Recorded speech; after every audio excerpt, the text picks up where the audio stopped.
Tidak ada perempuan baik-baik yang mau sama suami orang. Kamu pasti apal kali ya sama quotes itu sekarang.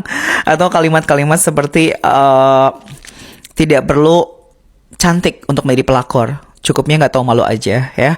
Jadi banyak banget ucapan-ucapannya gitu ya, yang viral karena dia curhat kemana-mana sebagai istri yang terzolimi saat itu. Kemudian dia bakal menuduh suaminya NPD segala macam gitu ya, perang juga sama mertuanya saat itu ya. Karena kan udah pisah lama, udah cerai, dan populer karena konflik rumah tangga yang dia blow up saat itu.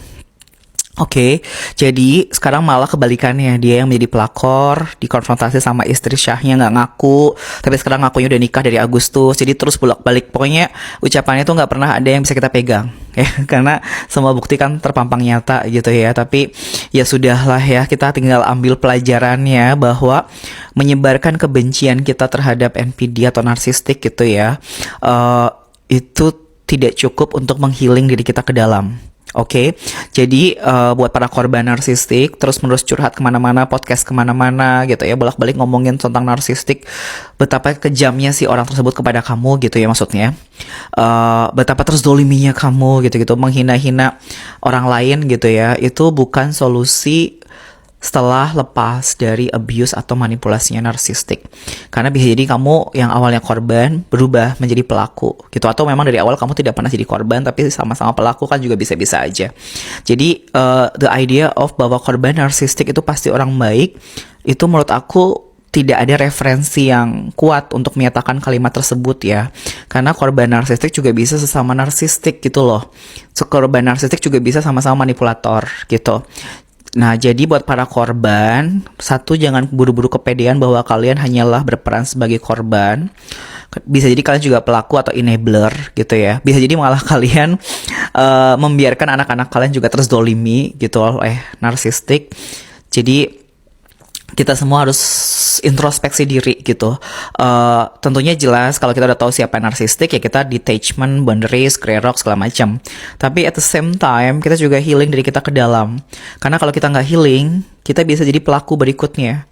Dan contohnya udah banyak banget gitu ya. Contohnya udah banyak banget korban perang justru menjadi pelaku perang berikutnya, pelaku genosida berikutnya. Korban perselingkuhan justru jadi pelaku yang merebut suami orang. Anak dari ayah yang perilakunya misalnya selingkuh segala macam, ternyata anak perempuannya justru menjadi perebut suami orang. Gitu-gitu tuh banyak banget lah cerita-cerita seperti itu, kalian bisa lihat sendiri.